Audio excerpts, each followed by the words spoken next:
Bueno, el día de hoy vamos a comenzar por lo siguiente: Nietzsche y la Revolución Francesa, ¿no? La 131. Entonces, de lo que ya habíamos visto, ahora vamos a quedarnos en este punto, vamos a comenzar por este punto central, que es, a grandes rasgos, ideas modernas y cristianismo. Acuérdense que estamos revisando nosotros Nietzsche y la crítica del cristianismo, ¿no? Hemos tratado de entender a qué cristianismo se refiere. Entonces, digamos, uno de los aspectos que aparecen aquí es la Revolución Francesa. De hecho, para Nietzsche hay tres ideas que deben de ser atendidas según este pensador, en orden a las llamadas ideas modernas, y son socialismo, anarquismo y democracia.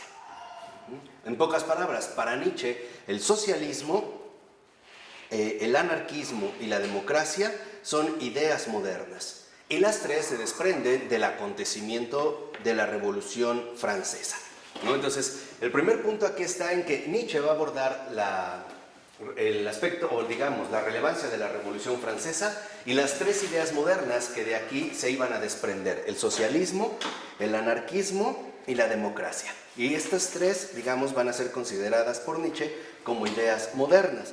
Entonces, en la 132, más o menos un poco abajito de la mitad de este párrafo, dice el texto: por muy capital y decisiva que haya sido la Revolución Francesa, sus orígenes se remontan hacia mucho atrás. Y Nietzsche habla en un texto póstumo de la ascensión lenta y de la sublevación de las capas medias e inferiores, que ya habían comenzado abundantemente antes de la Revolución Francesa y que habrían avanzado incluso sin la Revolución. Entonces, aquí lo que vemos es que, de acuerdo con Nietzsche, la Revolución Francesa no es un acto históricamente aislado, sino que más bien representa el lento ascenso de las capas sociales inferiores y medias. Porque en efecto tal parece que en la Revolución Francesa uno de los principales conflictos era suprimir la distinción, o más bien la desligación social, entre los monarcas, en este caso, ¿no?, que formaban parte de la realidad de la monarquía francesa, y las clases inferiores. Entonces, a partir de aquí, dice Nietzsche, de todas maneras este ascenso se hubiera dado aún sin la Revolución Francesa. Pero lo que llama la atención es que Nietzsche afirma, por ejemplo, que en uno de sus textos póstumos, que la Revolución Francesa es la hija y la continuadora del cristianismo. Entonces, esto es, digamos, en un primer punto lo que nos llama la atención, ¿no? Que Nietzsche afirma que la Revolución Francesa, y subraya francesa, no la Revolución, sino francesa, es la hija y la continuadora del cristianismo. Entonces, ¿en qué sentido, de acuerdo con Nietzsche, aparece la Revolución Francesa como la hija de la Revolución Francesa? Perdón, la hija y la continuadora del cristianismo. Básicamente en lo siguiente: en el hecho de que para Nietzsche la Revolución Francesa encarna los ideales básicos del cristianismo. O más bien, la Revolución Francesa, en este caso, llevaría al plano político. Hoy hablaremos más de cuestión política, de hecho hoy será más bien como un énfasis político que daremos a la exposición. Sería la continuadora de los postulados del cristianismo. ¿Por qué? Porque, de acuerdo con esta situación, en la 133, por ejemplo, más o menos unos 7 o 8 renglones antes de que acabe el párrafo, dice el texto que en adelante, o sea, se entiende a partir de la Revolución Francesa, cada uno se cree capaz de cualquier papel, pretensión que contribuye a engendrar la ausencia de consideración hacia toda especie de rango y a infravalorar la noción misma de jerarquía. Entonces, de acuerdo en este sentido con Nietzsche, a partir de la Revolución Francesa, precisamente lo primero que se pretende anular es la realidad de la jerarquía, o sea, la distinción de rangos. Eso para Nietzsche, veremos más adelante, resulta inaceptable. Pero de acuerdo con él, lo que busca, o a partir de la Revolución Francesa, lo que en efecto se instaura es la opción clara de eliminar cualquier tipo de diferenciación social. O sea, que ahora cualquier persona pueda asumir cualquier tipo de papel socialmente relevante. Por ejemplo, precisamente a través de la instauración de ciertas representaciones políticas llamadas de alguna manera democráticas. ¿Qué es lo que esto implicaba? Que ahora ya no es el rey la figura que gobierna, sino que cualquier ciudadano al menos potencialmente, está en el derecho de poder asumir este mismo poder. Entonces dice Nietzsche, de alguna manera, a partir de la Revolución Francesa, contra lo que se atenta de manera directa es precisamente contra la noción de jerarquía. O sea, se pretenden anular las jerarquías. ¿Cómo? A través precisamente del derrumbe o la disolución de la sociedad monárquica, ¿no? En ese sentido, de la sociedad aristocrática. Y dice Nietzsche, si estas fueron, digamos, como los impulsos que han movido la Revolución Francesa, entonces ahora, ¿por qué no podemos suponer que entonces cualquier obrero va a buscar finalmente ser patrón? Entonces, para Nietzsche, a partir de la Revolución Francesa, lo que se busca es la igualdad social, que en efecto representaría en un primer momento esta sublevación lenta de las clases medias e inferiores. O sea, el hecho de desaparecer justamente cualquier rango distintivo en el orden social. O sea, que no haya finalmente diferencias sociales, sino que se instaura una plena igualdad social. Y esto vendría precisamente, ¿no?, encabezado por el lema fundamental de la Revolución Francesa: igualdad, libertad y fraternidad, comenzando precisamente por la noción de igualdad. Entonces, dice por ejemplo en el texto, en la 134, más o menos unos 10 renglones de que empezó el párrafo, ¿no?, donde menciona: en estas condiciones, ¿por qué el obrero no pretenderá a su vez ser patrón? Y dice Nietzsche, lo que desde ahora ya no se edifica, no puede edificarse más, esto es, una sociedad en el antiguo sentido de la palabra. Entonces, para Nietzsche, la igualdad que se pretende llevar o concretar en el ámbito social, más bien a lo que conlleva es a una destrucción de la sociedad.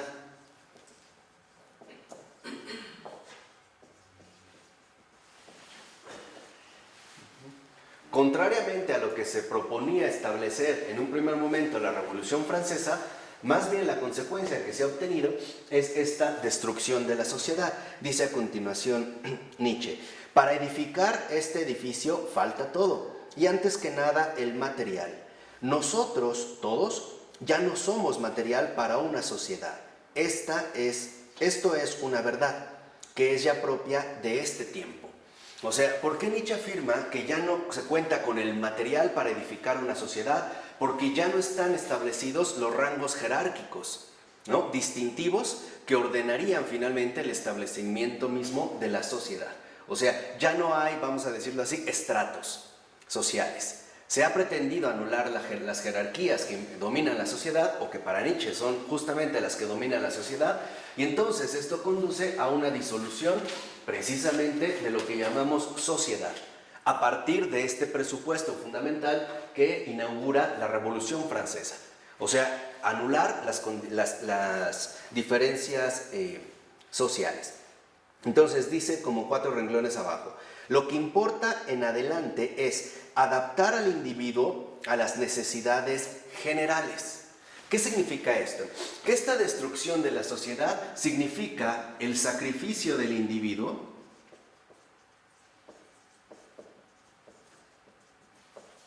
a favor de las necesidades generales.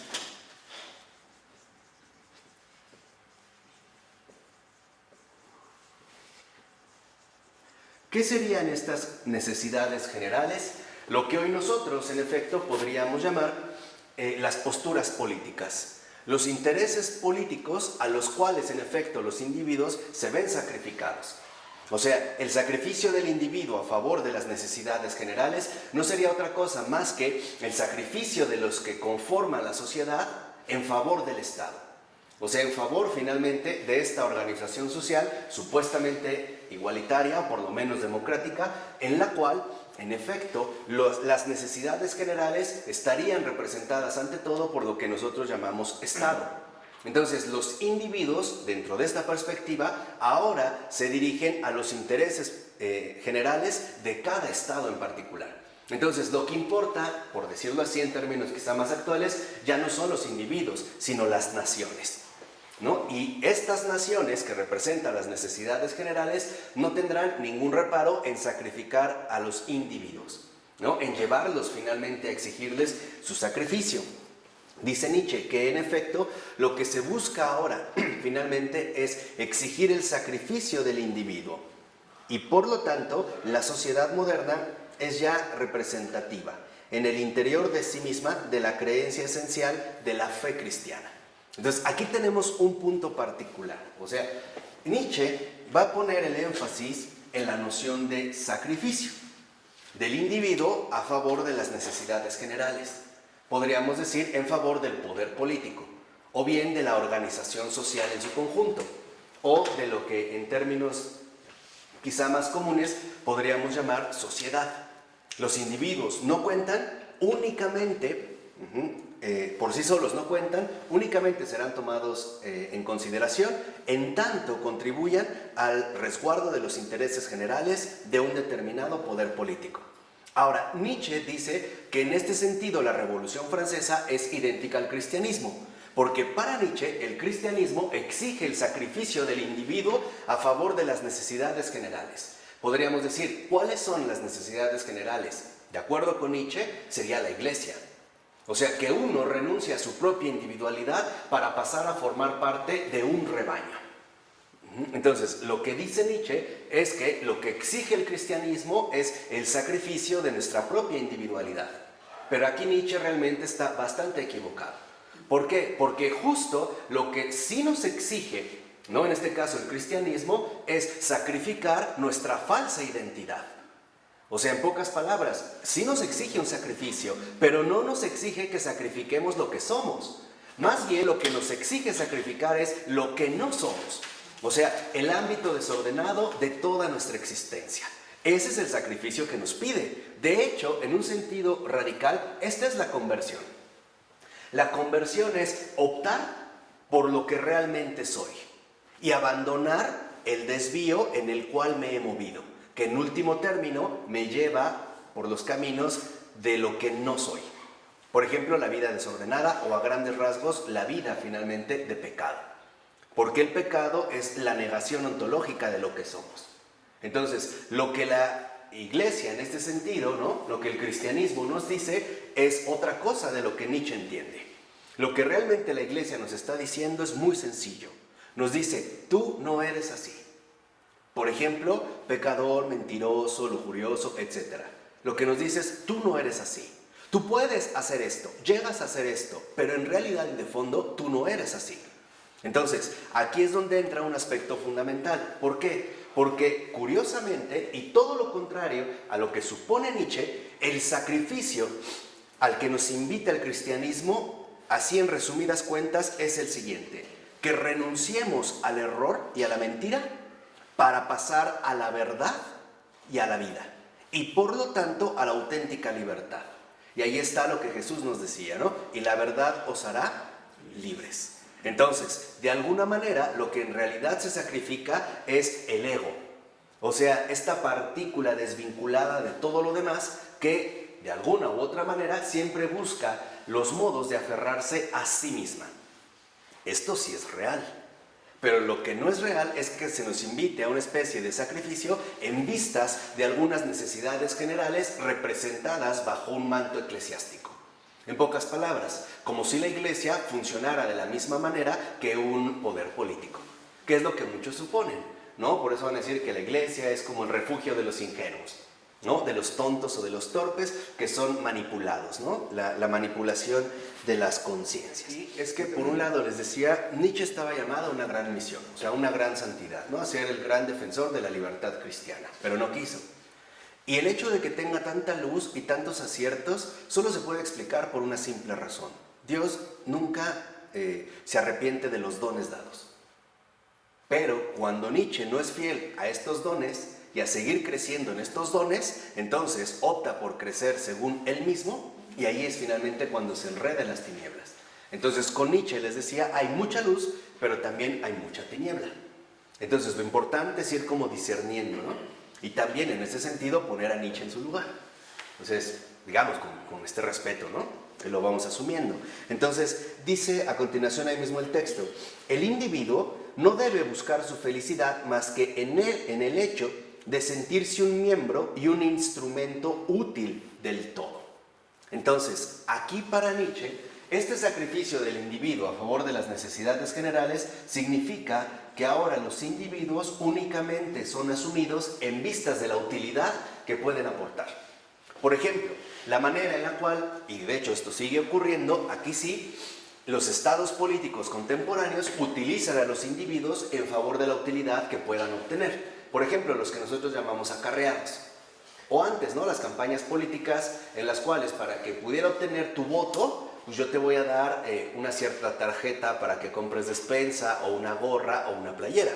En pocas palabras, se ven los individuos sometidos a la utilidad del poder político, que en efecto podríamos llamar las necesidades generales.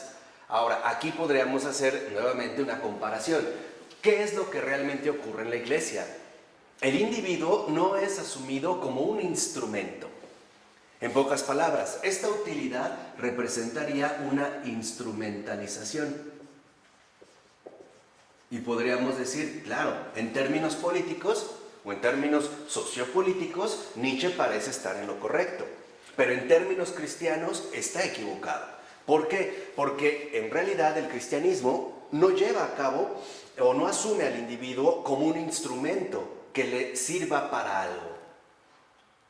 Los hombres a Cristo no le sirven, vamos a decirlo así, en un sentido radical, para nada. Es Cristo el que sirve para todos los hombres. Esta es, digamos, la diferencia fundamental.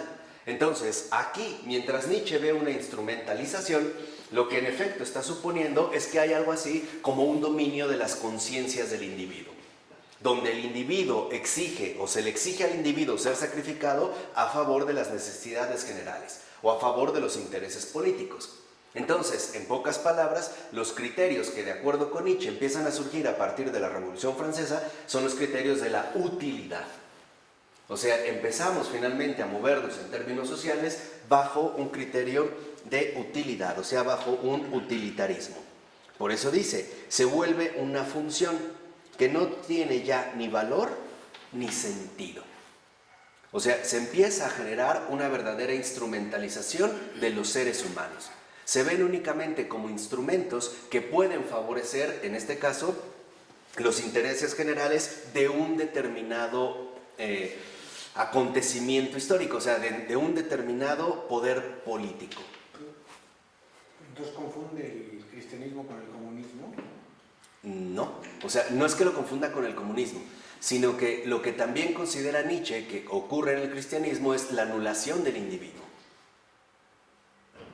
¿Por qué? Porque, de acuerdo con Nietzsche, entraríamos a formar parte de una generalidad mayor, una masa informe que, en último término, también exigiría nuestro sacrificio a favor de la obtención de sus necesidades generales.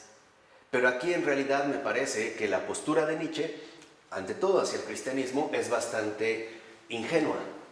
¿En qué sentido ingenua? Que realmente no va a la raíz de la realidad cristiana. Por lo menos no en este caso. Cuando lo ha hecho lo hemos reconocido, pero así también vamos a reconocer donde en efecto se encuentran los fallos.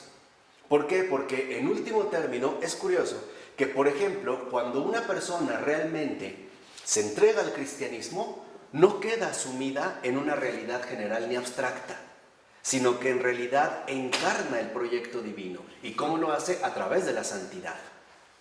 Y en realidad, por ejemplo, no se nos invita a una especie de poder manipulador, sino que se nos invita a una gracia de liberación. En este sentido, la comunidad de los santos, en efecto, nos conlleva a la exaltación de la realidad humana. En pocas palabras, Dios no humilla a su criatura, la santifica, la glorifica. Y esto es ya lo que Nietzsche pierde de vista. En pocas palabras, por suponer que en efecto el cristianismo tiene en último término la misma dinámica que todas las otras instituciones terrenales. Entonces, aquí es donde a veces se han también, creo yo, desprendido profundos prejuicios.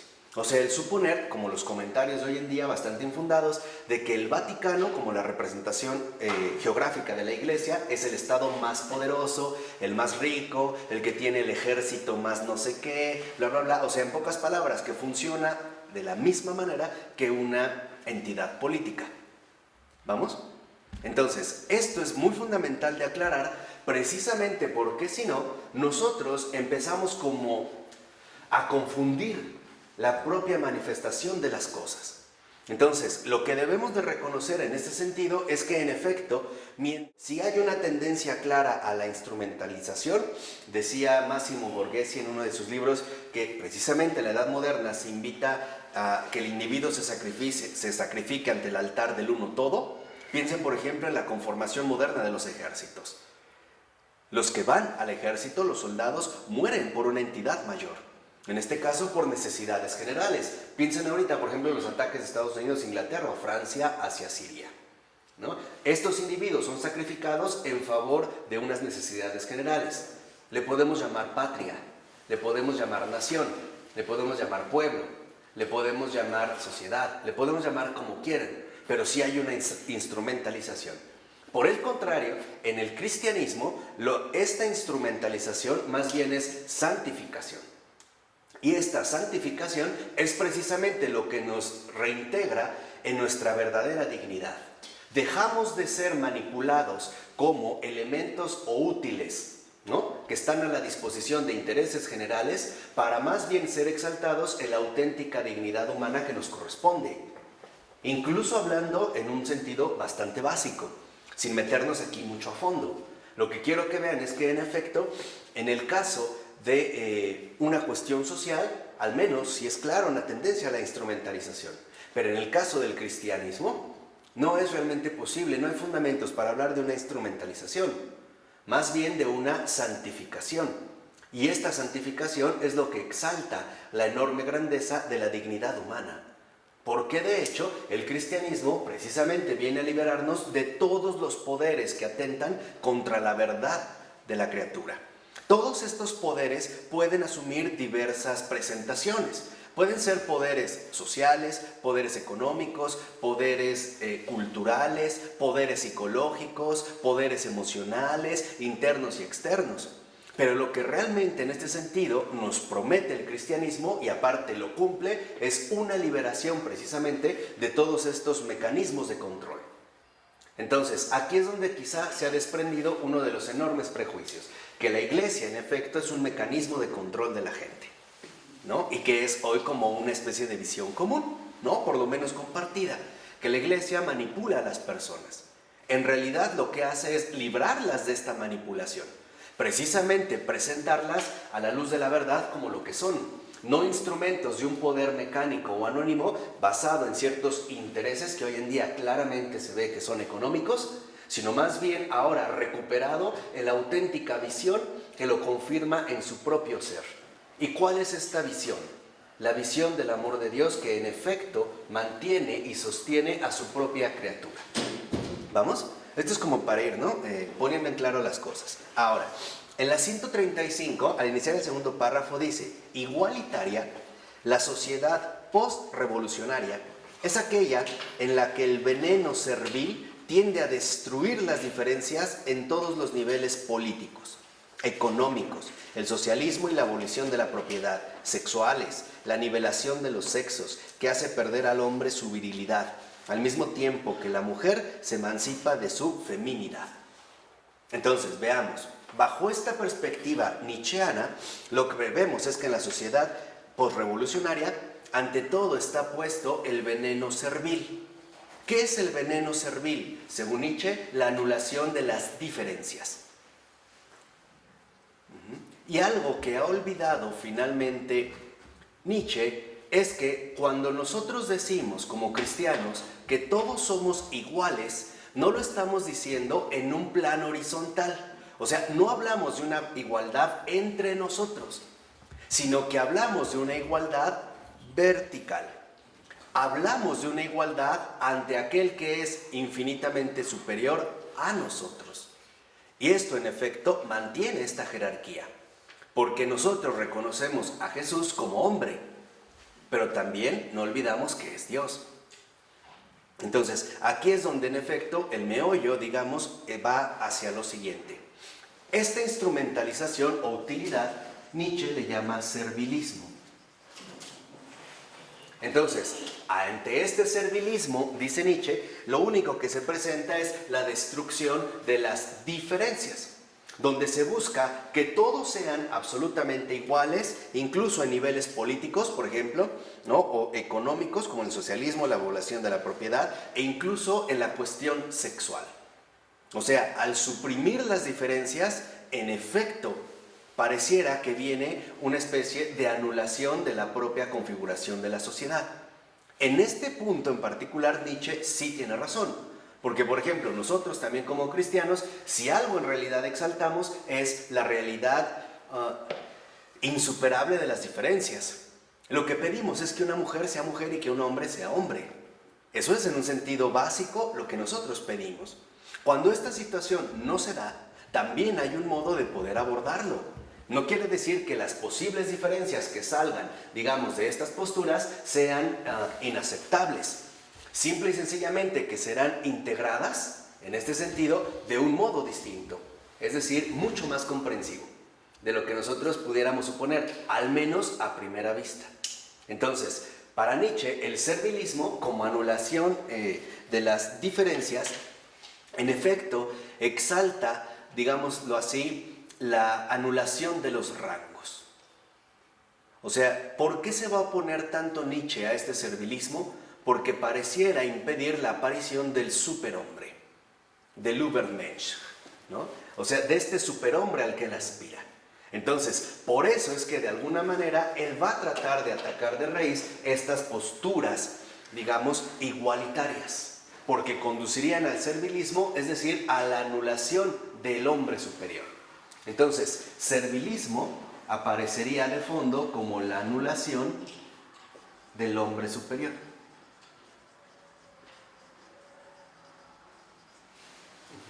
Y por eso es que ahí, en este sentido, Nietzsche se va a detener tanto.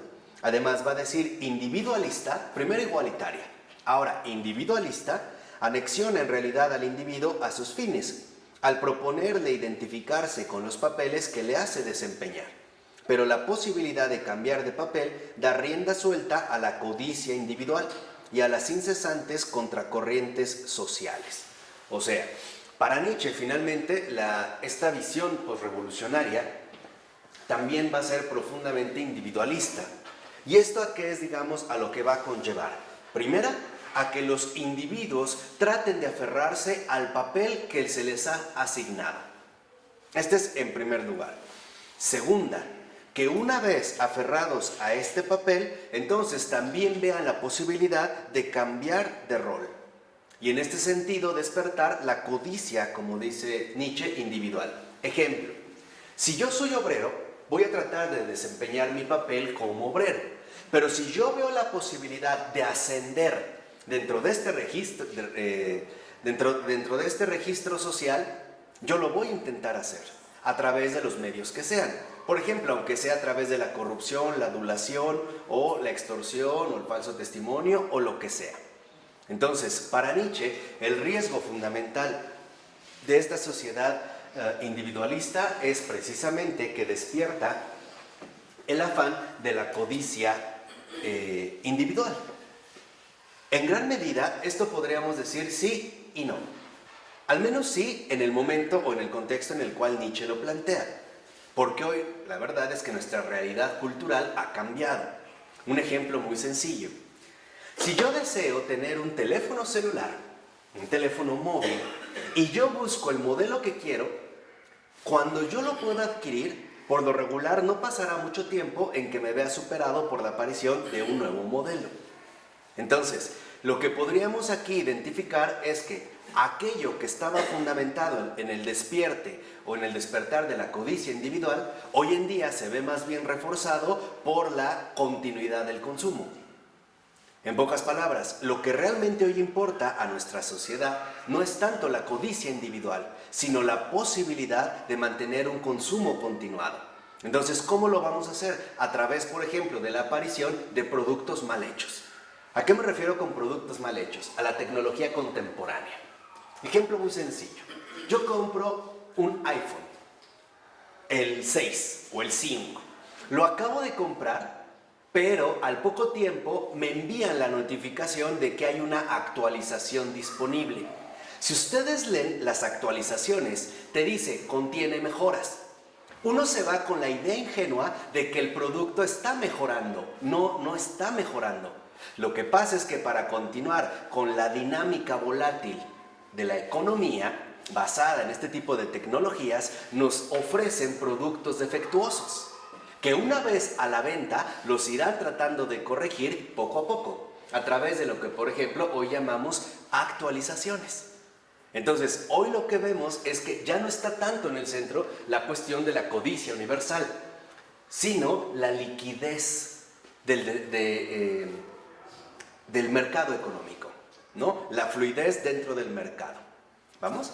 ¿No? Entonces, si seguimos, por ejemplo, esta cadencia, en efecto veremos que hoy las grandes respuestas sociales a este tipo de situaciones no van precisamente con la noción del consumo, sino más bien con la imposibilidad del consumo.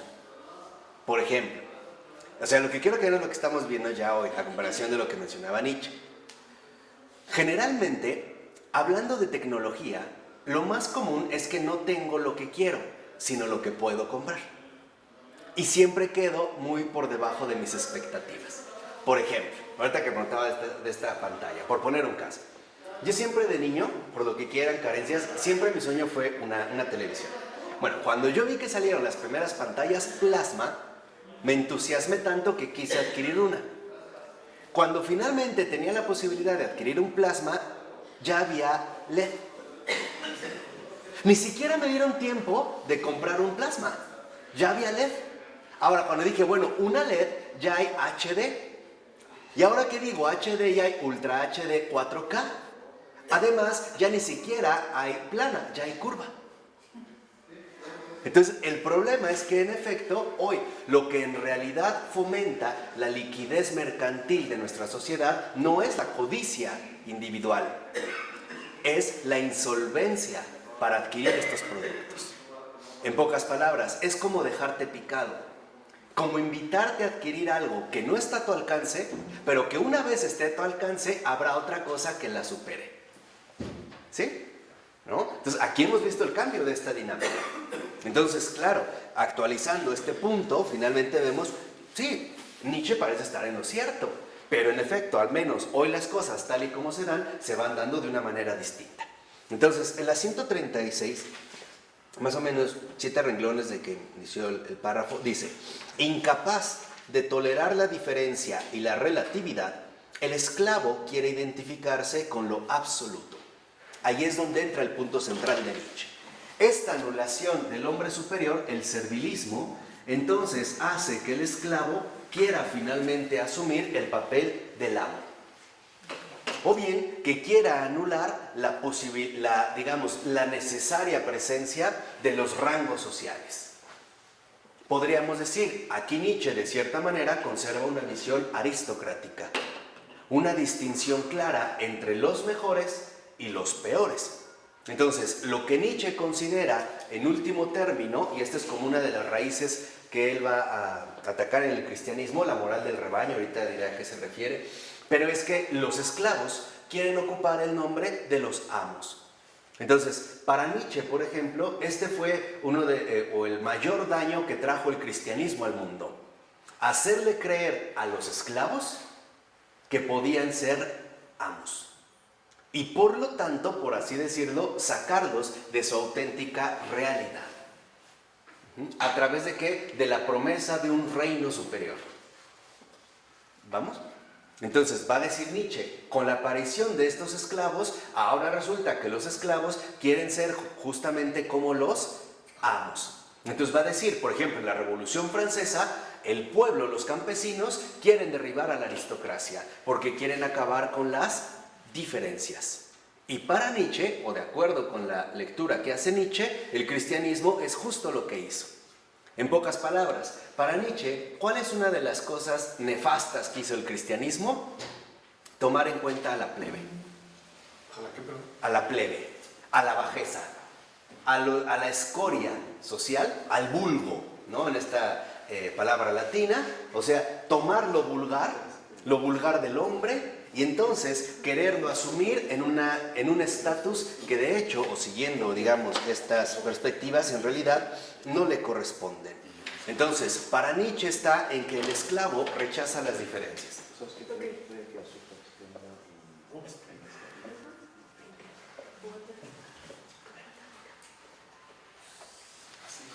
Que para Nietzsche está en efecto, ¿no?, descrito en el desarrollo de la Revolución Francesa. Justamente los campesinos, los que no son aristócratas, todo el vulgo, pretenden acabar con la aristocracia, anulando las diferencias y entonces abriendo algún tipo de posibilidad para que cualquiera pueda acceder finalmente al papel del gobernante. Entonces, para Nietzsche, dentro de esta dinámica, en efecto, sería uno de los factores centrales que, de acuerdo con Nietzsche, la Revolución Francesa asume como hija del cristianismo, ¿no? O sea, la sublevación del esclavo.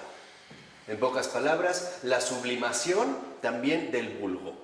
¿Por qué? Porque va a decir finalmente Nietzsche, ¿no?, el cristianismo no se dirige a los grandes, se dirige a los bajos. No se dirige a los destacados, sino que se dirige más bien a los desechos del mundo. Y entonces va a decir Nietzsche, con esta postura, en efecto, tal parece que el afán fundamental del hombre es anular las diferencias, ¿no? Que los de abajo quieran derribar a los de arriba, anulando cualquier pretensión de diferencia social, al menos en este sentido, en cuestiones sociales. Ahora, aquí Nietzsche, ¿no?, va a referirse ante todo a Rousseau. ¿Por qué Rousseau? Porque Rousseau durante mucho tiempo fue considerado uno de los grandes inspiradores teóricos de la Revolución Francesa, especialmente en su libro El contrato social, aunque ya era un programa desarrollado a través del Emilio la Educación, la Nueva Eloísa y algunos otros, sus ensayos, ¿no?, sobre los discursos, que elabora Rousseau. Entonces, ahora se dirige Nietzsche finalmente, ¿no?, para dirigirse al cristianismo, dirige la mirada a Rousseau. Entonces dice, al iniciar el punto 2, en la 136, una de las vías indirectas para comprender el cristianismo de la Revolución Francesa, ya se entendió cuál es el cristianismo, ¿no?, y de las ideas modernas es sin duda alguna la referencia a Rousseau, que desempeña en esta problemática el papel del seductor. Entonces, para Nietzsche, Rousseau es el gran seductor de esta idea moderna, o sea, de la Revolución Francesa. ¿Por qué? Lo empieza a decir en la 137. Dice, por ejemplo, al discutir a Rousseau, Nietzsche discute, más o menos unos 6 renglones de que inició, al Rousseau popularizado y utilizado por los movimientos revolucionarios, más que confrontarse con los textos escritos y verificables en las obras publicadas. 137. O sea, Nietzsche se dirige ante todo a la versión popularizada de Rousseau, por así decirlo, lo que decían de Rousseau aquellos que lo citaban, ¿no? O sea, no se va tanto a la obra, sino a este, digamos, como comentario, ¿no?, o imaginario que se empieza a desarrollar a partir de la figura de Rousseau. Y dice a continuación, pero justamente en este nivel, Nietzsche sabe apreciar el papel de las ideas en la preparación oculta de las sublevaciones sociales. O sea, un aspecto que sí es relevante en el caso de Nietzsche, al hacer su acercamiento a Rousseau, es el siguiente. Nietzsche se percata de la fuerza fundamental que poseen las ideas antes incluso de plasmarse en acontecimientos revolucionarios. Por decirlo de otra manera, antes de que se presenten las grandes revoluciones, hay atrás movimientos teóricos cuyas ideas sirven, por así decirlo, de impulso para llevarlos, para que se puedan llevar a cabo. Entonces, en ese sentido, Nietzsche también detecta que las ideas, en ese sentido, vamos a decirlo así, las teorías filosóficas no son indiferentes a nuestra realidad, sino que tienen un impacto determinado, tarde o temprano, ¿no? Entonces, precisamente el poner atención a las ideas nos muestra que las ideas no son neutras, o sea, que no se quedan estancadas en un ámbito enteramente abstracto donde no aterrizan, jamás. No, sino que las ideas son en este sentido los motores fundamentales, los motores profundos o de fondo en los cuales se basan los determinados movimientos sociales, particularmente los movimientos revolucionarios, ¿no? Las sublevaciones. Entonces, para ello, por ejemplo, Nietzsche ahora va a escribir la tercera intempestiva. Acuérdense que la primera la dedicó ¿a quién? A Strauss. La segunda, a Schopenhauer. Y la tercera, a Rousseau, ¿no? Entonces, en esta de Rousseau, en la tercera intempestiva, por ejemplo, en el parágrafo 4, de lo primero que habla Nietzsche es del hombre según Rousseau. O sea, ¿cuál es, digamos, como la imagen que se desarrolla del hombre a partir de la postura de Rousseau? Entonces, dice 4 renglones antes de acabar el párrafo. Esta imagen encuentra, por otra parte, su eficacia en la opresión social del hombre por los ricos. Entonces, el primer punto central que destaca Nietzsche es la opresión. O sea, el hombre definido en base a la opresión, ¿no? O sea, el primer rasgo que destaca Nietzsche, según Nietzsche de Rousseau, es la opresión que sufre el hombre por parte de los ricos, los sacerdotes, unas costumbres y una educación ridículas. Entonces, aquí hay 4 factores que Nietzsche va a destacar en la idea del hombre según Rousseau. El hombre es un oprimido, básicamente. Entonces, hombre, de acuerdo con la lectura que Nietzsche hace de Rousseau, es opresión. Y esta opresión es básicamente de 4 tipos. Opresión económica. Los ricos que explotan a los pobres, que es como una imagen muy romántica, ¿no? Muy romantizada de lo que era, digamos, la invitación a la sublevación del hombre. Segunda, religiosa. Obviamente estamos hablando de la Iglesia, particularmente de la Iglesia Católica. Segunda, es una opresión moral en las costumbres, pero también es una opresión pedagógica, o sea, relativa a la educación. Entonces, en la visión que Nietzsche describe de Rousseau, o que más bien Rousseau posee del hombre, el hombre es sinónimo de opresión. Por eso, en efecto, cuando inicia, por ejemplo, su contrato social, dice Rousseau, el hombre, ¿no?, está encadenado por todas partes. No es la cita exacta, pero lo que quiero que vean es esto, ¿no? El hombre ha nacido encadenado. O sea, finalmente ha nacido oprimido, por la realidad económica, por la realidad religiosa, por la moral y por la pedagógica. Entonces, la moral hablaría de unas costumbres que oprimen al hombre, la pedagógica de una educación que oprime al hombre, la religión de una espiritualidad que oprime al hombre y la económica de una riqueza que oprime al hombre. Entonces, aquí, digamos, lo primero que se destaca, en efecto, es que el hombre sufre la opresión por todas partes. Este es el primer punto. Entonces dice a continuación, pero no haya su fuerza más que en el recurso a una naturaleza sagrada. Entonces, para Rousseau, en este sentido, esta opresión no es otra cosa más que el ámbito de lo social. Y en efecto, para Rousseau, la fuente auténtica de la corrupción humana es la sociedad, es la instauración de la sociedad.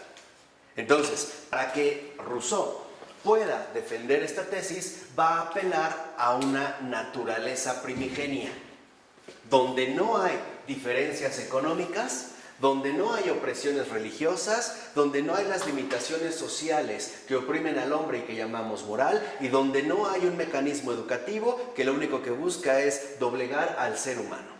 Entonces, por eso Nietzsche va a hablar de un buen salvaje. ¿Por qué el buen salvaje? Porque el buen salvaje, de acuerdo con Rousseau, sería el hombre primigenio que vivió en un estado de naturaleza, sin ningún tipo de artificio social que lo oprimiera. Entonces, el buen salvaje, de acuerdo con Rousseau, vivía de manera natural. Entonces, para Rousseau, si lo social es la fuente real de la corrupción humana, A lo social le va a oponer la naturaleza.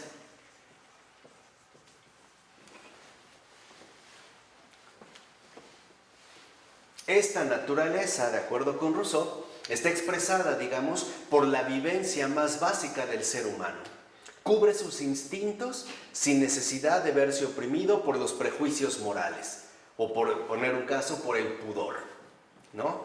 No necesita una educación que finalmente lo lleve a aliarse con intereses ajenos a él. Por ejemplo, con el poder político.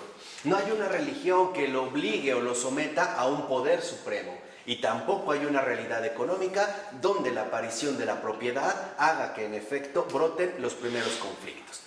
Entonces, de acuerdo con la visión del hombre de Rousseau, lo que ha corrompido la naturaleza humana es la instauración gradual de la sociedad. Entonces, a lo social como fuente de opresión, Rousseau le opone la naturaleza. Y es esto precisamente lo primero que va a describir Nietzsche. Entonces dice, por ejemplo, a continuación, abandonando las plegarias ineficaces, el oprimido proclama en adelante: solo la naturaleza es buena, solo el hombre natural es humano. Entonces, aquí digamos hacia dónde se dirige la primera presentación de Rousseau. Su denuncia de la sociedad consiste en una especie de exaltación del estado natural del hombre.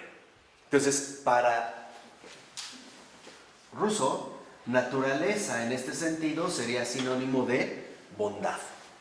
El hombre en su estado primigenio, es decir, natural, no vive la opresión que le impone la aparición artificial de la sociedad.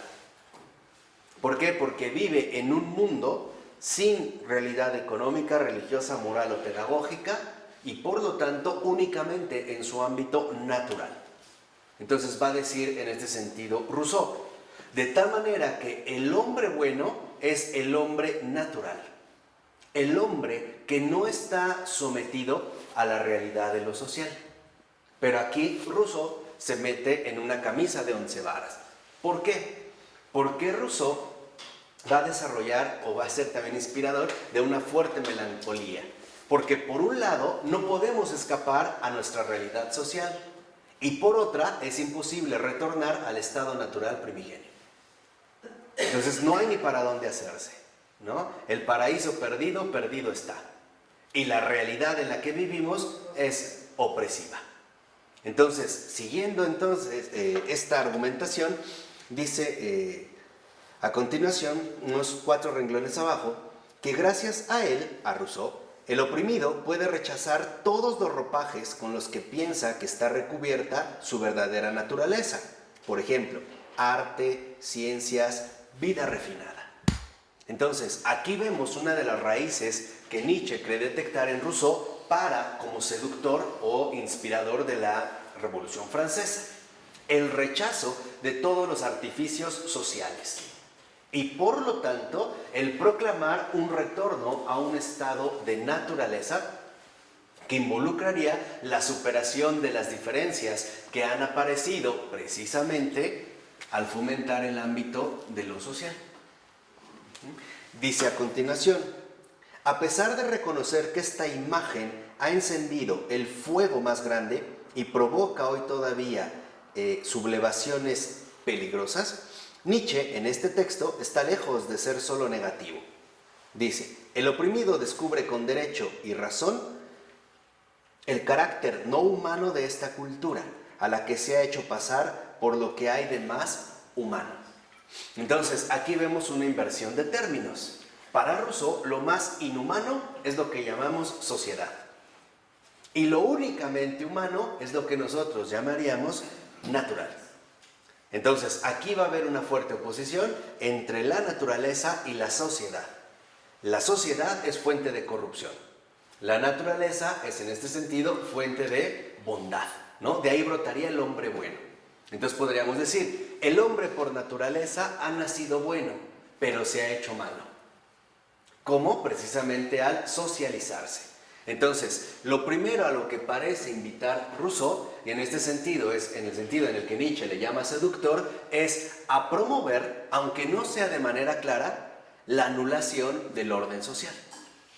Y por lo tanto, a despertar el ímpetu revolucionario. O sea, finalmente a sublevarse contra el orden socialmente instituido. Ya no se busca, o digamos, en el caso de los revolucionarios, ya no se trata de retornar al estado natural descrito por Rousseau. Se trata ahora de inventar un nuevo orden. Un nuevo orden que ante todo va a estar caracterizado por la igualdad. Entonces, se sueña con un ámbito humano igualitario. O sea, en pocas palabras, lo que realmente están buscando los revolucionarios franceses es la instauración de un nuevo orden social. Este nuevo orden social no es natural, pero no está deformado por la manera en la que se ha desarrollado la sociedad, sino que sería en este sentido una sociedad sin opresión, libre e igual, donde en efecto lo que va a prevalecer o lo que prevalecería sería la igualdad. ¿Cómo se va a alcanzar esta igualdad? Muy sencillo, anulando las diferencias económicas. Y esa va a ser una de las pretensiones del comunismo. 2, anulando las diferencias religiosas. De tal manera que ahora no haya diferencias religiosas, sino que haya más bien un culto a la propia naturaleza. De hecho, a partir de los ilustrados es que se va a empezar a hablar de la madre naturaleza. Y empezaremos a concebir la naturaleza como una especie de realidad deificada, como una especie de divinidad hacia la cual nos dirigimos.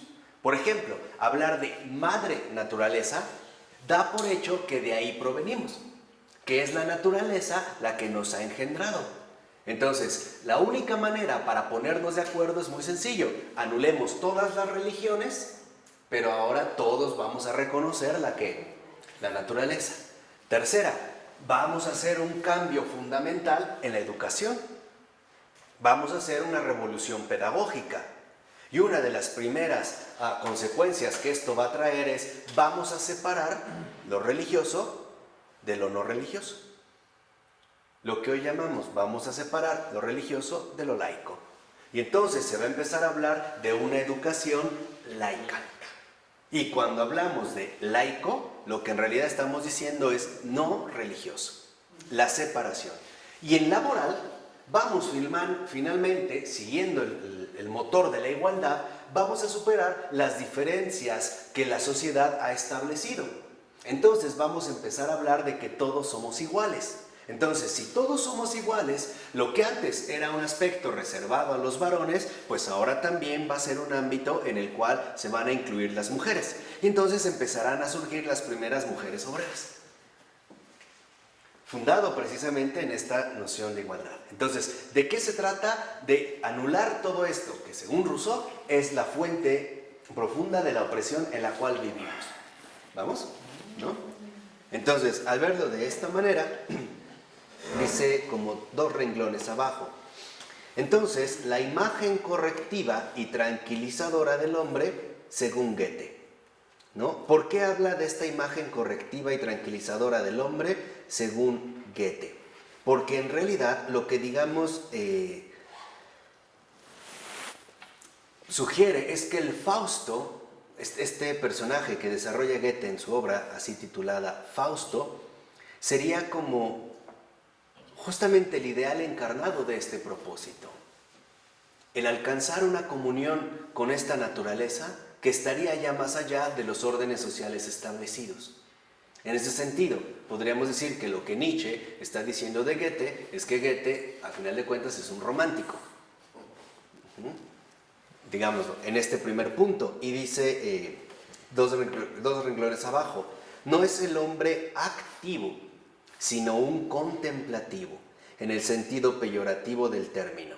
O sea, el que sobrevuela las realidades y las abraza desde lo alto y desde lejos. Y por eso Fausto, el liberador del mundo, se convierte en cierto modo en un mero viajero alrededor del mundo.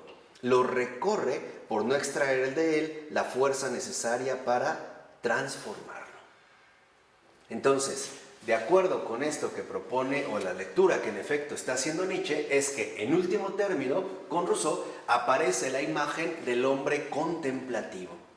El hombre seductor de ideas, pero que carece de la fuerza para poder realizarlas. En este sentido, se va a volver un hombre inactivo. No va a ser un hombre llamado a la acción, sino a la teorización. Aquí, por ejemplo, podemos ver el contraste con Marx. Una de las frases fundamentales de Marx es, no se trata de comprender al mundo, sino de transformarlo. O sea, finalmente podríamos decir nosotros el hecho de poner manos a la obra. Entonces, ¿qué es, digamos, lo que tal parece sugerir Rousseau? Sueños, ensoñaciones. Y de hecho, el propio Rousseau tiene un texto que es eso, ensoñaciones de un paseante solitario. O sea, los grandes sueños que buscamos realizar, pero que no podemos llevar a cabo y que de alguna u otra manera esperamos que alguien más los realice. ¿Vamos? ¿No? Dentro de esta postura. Oye, pero hay hombres más virtuosos que otros. Ahí no va a tener nada que ver. No, serían en este caso los que estarían llamados a encabezar esta cuestión.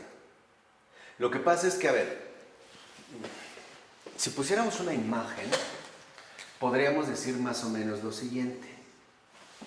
En realidad, la visión que contemplan del orden social es piramidal, donde se iría de los muchos a los pocos, ¿no? Habría algo así como una fundamentación de la cúspide. ¿Vamos? Entonces, aquí está toda la masa, toda la bola de mortales, o sea, todos nosotros. Entonces, arriba, por ejemplo, irían cada vez más destacando hasta llegar a la exaltación de los hombres geniales, ¿no? La acción del individuo, ¿no? De lo moderno, o sea, a los muy pocos. Entonces, estos pocos, lo que en realidad hace la Revolución Francesa es invertir los términos. Se trata de que los muchos ahora quieren invertir el esquema. Quieren que lo que predomine sean los muchos, o sea, a esto es a lo que le llamarían igualdad. Y los pocos queden perdidos en el fondo último. Lo que Nietzsche destaca es que justo lo que hay que conservar es lo contrario. Las auténticas transformaciones no vienen de abajo, vienen de arriba. Aquí es donde, en este sentido, en los pocos entrarían los teóricos, que servirían de inspiración para las grandes sublevaciones o revoluciones de los muchos. Justo lo que pretende la Revolución Francesa es invertir el triángulo. Entonces, bajarlo, ¿no? Vamos a derrocar a los pocos fundando una igualdad. El comunismo, por ejemplo, ni siquiera va a aceptar las puntas de los pocos. Para el comunismo todo es un bloque continuo. Ahí no hay ni arriba ni abajo. Entonces, aquí los virtuosos quedarían finalmente destronados. En pocas palabras, lo que Nietzsche está delatando es que en la Revolución Francesa se pretendió ante todo eliminar la cultura de la superioridad, de los superiores, y por lo tanto la anulación de los rangos. Esto es justamente lo que él va a destacar. Por ello va a decir, por ejemplo, lo que aquí se da es una falta de fuerza creadora. ¿Por qué? Porque para Nietzsche los que están arriba no solo deben de ser inspiradores, sino que deben de ser creadores. O sea, no solamente deben de plantear una teoría, sino que en efecto deben tener la misma fuerza creativa para poder llevarla a cabo. O podríamos decir en otros términos, no dejar la obra del superior en manos de otro, sino que él mismo precisamente en su superioridad la lleve a cabo. Entonces, lo que Nietzsche va a destacar es el papel que juegan las transformaciones en la civilización. Pero si no hay sociedad, no hay civilización, porque, no, claro, pero para Nietzsche lo fundamental no es tanto la existencia de una civilización, sino la transformación operada por uno de esta civilización. Entonces, para Nietzsche, digamos, era fundamental no solo inspirar una transformación, sino encarnarla, por así decirlo. Lo que encarnó en el nazismo. Llevarla a cabo. Por eso él va a poner o va a apostar por la aparición posterior del superhombre, ¿no? Que es finalmente el que la tendría que llevar. Por eso en la 141, porque pues son como detalles mínimos, en la 141, desde que inicia la página dice: operar transformaciones en la civilización o de la civilización sin profundizar en la raíz, es decir, en lo que Nietzsche llama los instintos. Ojo, entonces aquí vemos cómo hay un cambio. Si Nietzsche está destacando la fuerza creativa de la cual deben provenir estas transformaciones, ahora Nietzsche ya no va a concentrar esta fuerza creativa en la producción meramente racional, o sea, en la capacidad teórica, sino en los instintos. Ahora, ¿qué es lo que entiende Nietzsche por instintos? Por instintos, básicamente, lo que entiende es por lo que un hombre se siente fuerte y creador.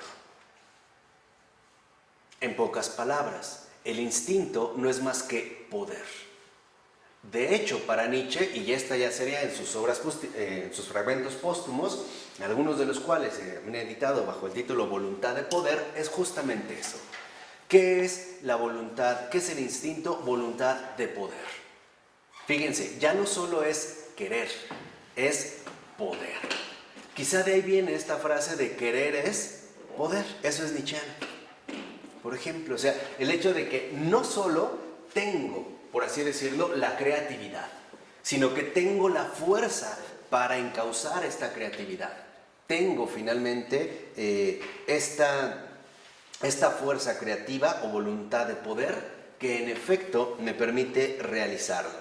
Entonces dice que en realidad, ¿no?, sin los instintos, estas transformaciones no conducen más que a prolongar y agravar la enfermedad sin tocar sus causas.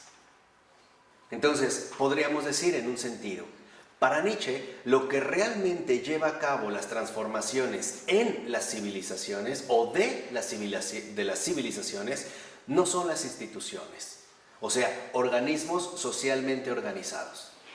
No son las instituciones, son los hombres, los individuos que han destacado a lo largo, por ejemplo, de la historia. En este sentido, para Nietzsche, Jesucristo ocupa un papel destacado.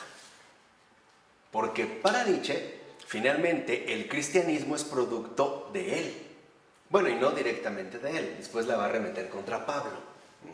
Como muchos contemporáneos que dicen que el cristianismo no es más que un vil invento de Pablo. O sea, que lo que hoy vivimos como cristianismo es de Pablo, no es de Cristo, ¿no? Lo de Jesucristo fue otra cosa. Pero aquí es donde empezarían finalmente, ¿no?, a destacar los pocos. O sea, en este sentido, vamos a decirlo, los teóricos. Pero estos teóricos, para Nietzsche, el problema es que carecen de fuerza de transformación. ¿Por qué? Porque han puesto, por así decirlo, su confianza en la razón y no la han puesto en los instintos, o sea, en la voluntad de poder, en la fuerza creativa. Entonces, para Nietzsche lo fundamental es que estos teóricos finalmente posean en sí mismos instintos, ¿no? Y esto significa que posean esta voluntad de poder, esta fuerza creativa que los lleva en último término a llevar a cabo las grandes transformaciones en la sociedad o bien de la sociedad. Por ello va a decir como 5 o 6 renglones antes de que acabe este párrafo: mantener las instituciones a distancia como realidades exteriores respecto de uno mismo proviene pues de la enfermedad que es la impotencia creadora del hombre moderno. Entonces, para Nietzsche, una de las cuestiones fundamentales del hombre moderno es su impotencia creadora. ¿Por qué? Porque no es un hombre que vive a partir de los instintos, de su afán de transformación. Entonces va a decir, estos teóricos, los pocos, más bien parecen ser, y ese sería el caso de Rousseau, impotentes. Y justo porque no han tenido la fuerza creadora para llevar a cabo estas transformaciones, otros las han llevado a cabo y los resultados han sido nefastos. Ejemplo, la Revolución Francesa, que es justo de lo que estamos hablando. Entonces, para Nietzsche lo fundamental es que en este sentido se supere esta impotencia, la impotencia de los grandes hombres que al parecer son incapaces de trascender el ámbito netamente teórico y que busquen ante todo tener un verdadero impacto en la transformación de una civilización. Por eso dice, invitar a la destrucción de las instituciones sin ir a la raíz, como ocurrió según Nietzsche en la Revolución Francesa, conduce a precipitar el desorden y a agravar el nihilismo. El nihilismo sería finalmente, ¿no?, como esta dirección hacia la nada. Sería en este sentido como el afán destructivo por sí solo. Podríamos decir, el afán finalmente de destruir por destruir. Y esto es precisamente a lo que Nietzsche se opone. En pocas palabras, para Nietzsche las verdaderas revoluciones no son sociales. Las verdaderas revoluciones son geniales, o sea, de un genio, por así decirlo. Sería de uno que en efecto también al estar concentrado o basado ante todo en sus instintos, se desarrolla a partir de esta fuerza creativa. Ejemplo concreto de un genio. Parece, digamos, algunas figuras antiguas de la mitología, Zaratustra, por ejemplo, que él retoma. Entonces, por eso dice, así habló Zaratustra. De tal manera que Zaratustra represente o ejemplifique, digamos, el anhelo fundamental al que se quiere dirigir Nietzsche. Que sea uno, finalmente, el que encauce esta verdadera transformación. Porque para Nietzsche el problema está en cuando esta posible transformación se masifica. Que de hecho sería, de acuerdo con Nietzsche, uno de los graves problemas del cristianismo. Y en su generación o en su tiempo.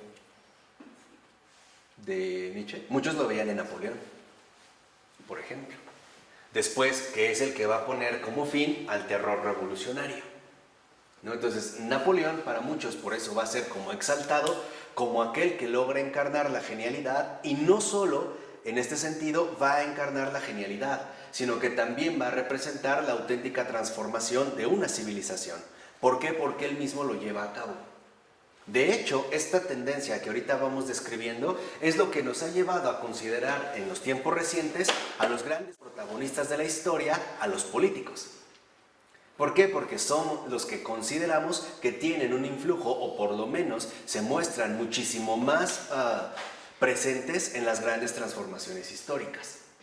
Por ejemplo, si hablamos de la Segunda Guerra Mundial, hablaremos de unos pocos personajes: Hitler, Churchill, Roosevelt, etc. Y los destacamos o como que encarnan precisamente esta fuerza creadora, ¿no? Quería más allá, digamos, de las posibilidades destructivas de los muchos. Entonces, lo que dice aquí finalmente Nietzsche es que una revolución no se puede llevar a cabo sin la aparición de un hombre realmente genial. Por ello, no es casual que las posteriores revoluciones, por ejemplo, la revolución comunista tanto en Rusia como después la revolución comunista en China, adoptaran sus propias figuras representativas. En China, Mao. ¿Y en Rusia? Stalin.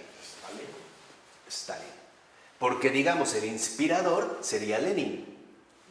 Pero el que concretiza o lo lleva a cabo es Stalin. De hecho, el apellido Stalin es acero.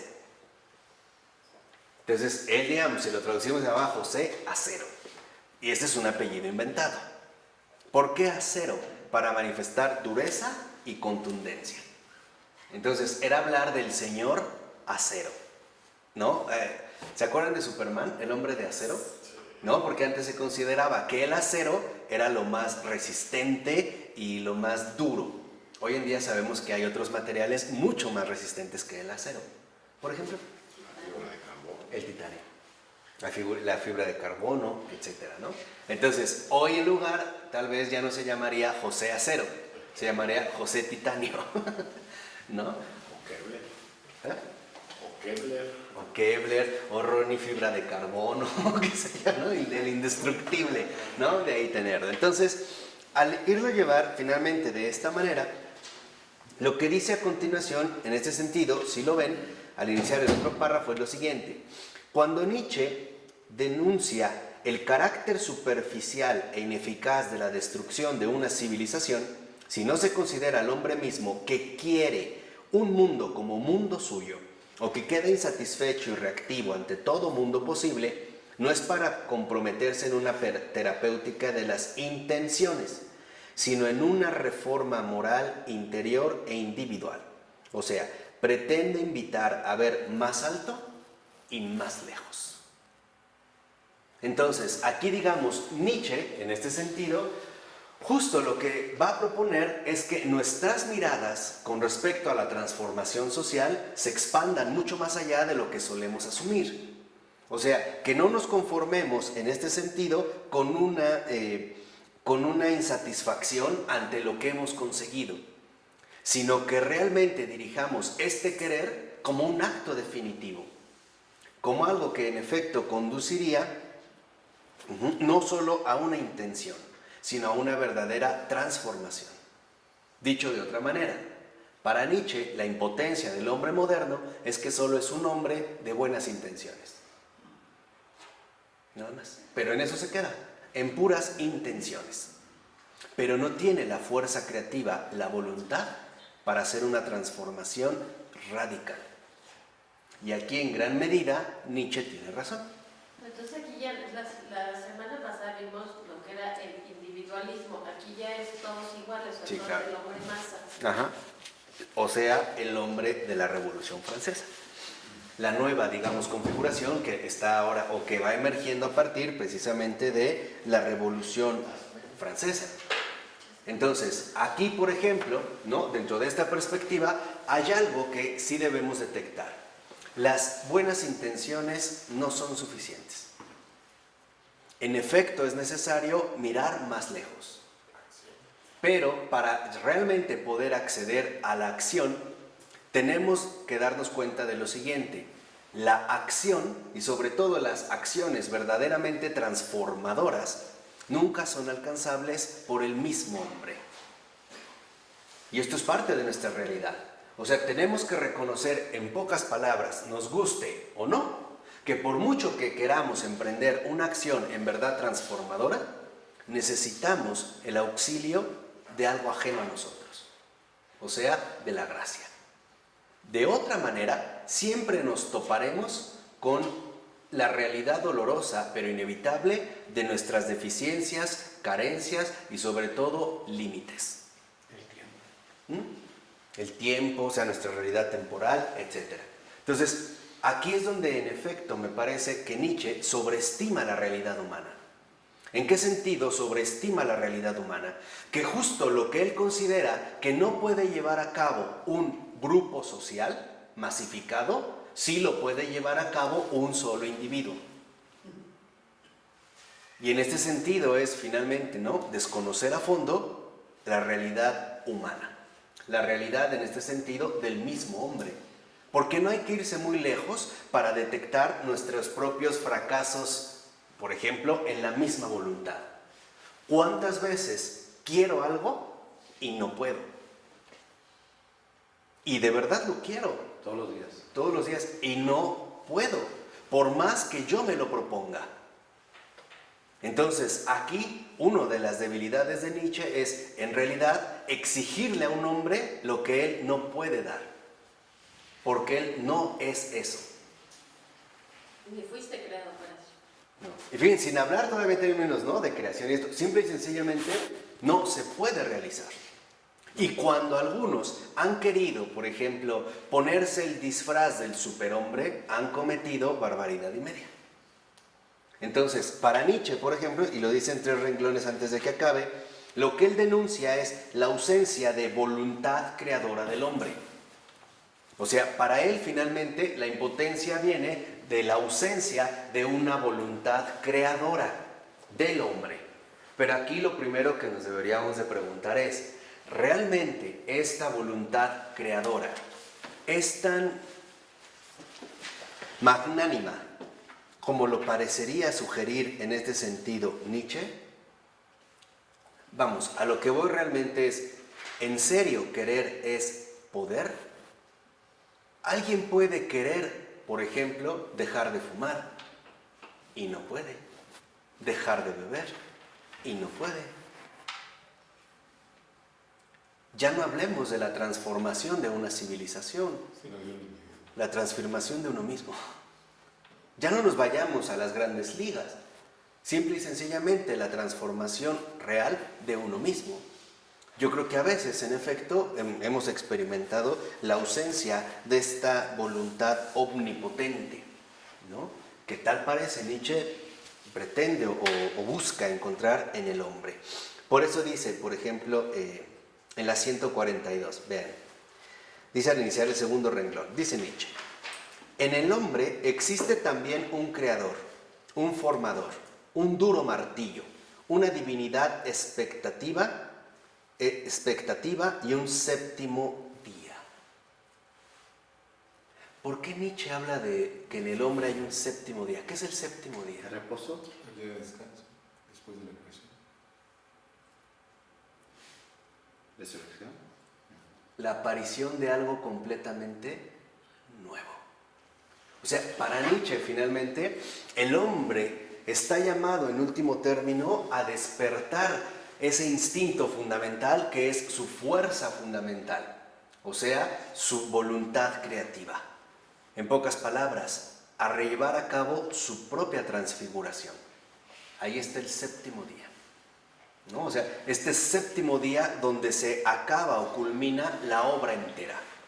La transformación finalmente de una o de la civilización a partir de la transformación radical de un hombre. Entonces, para Nietzsche en este sentido, todo parece indicar que todo está, digamos, dirigido a un hombre, al hombre, a uno en particular. ¿Quién es este uno? ¿El superhombre? El problema es que no hay un quién en concreto. Queda más bien como una exigencia que muy probablemente ningún hombre sea capaz de satisfacer.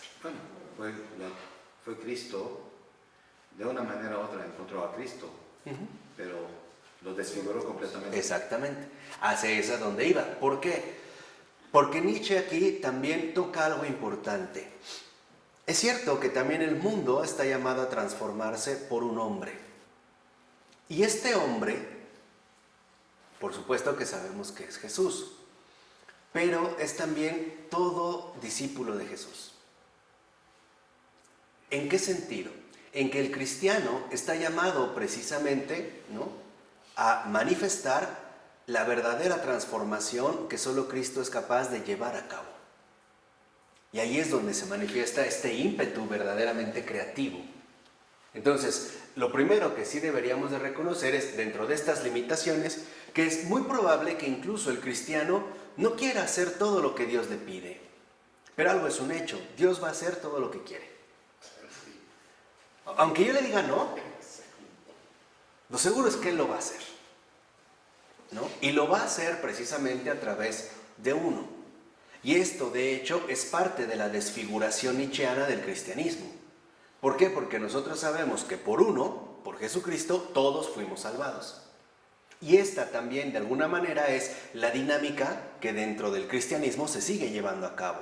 De tal manera que por uno, el santo, o el lleno de santidad, en este sentido, ¿no?, el que realmente ha sido asumido como cristiano, también sirva para el bien de muchos y salvación de todos.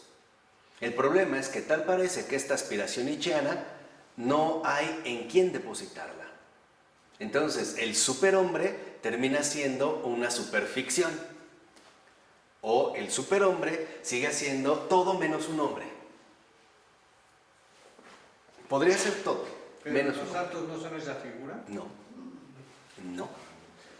¿Por qué? Porque en realidad el santo, por ejemplo, no realiza su obra a partir de su propia voluntad.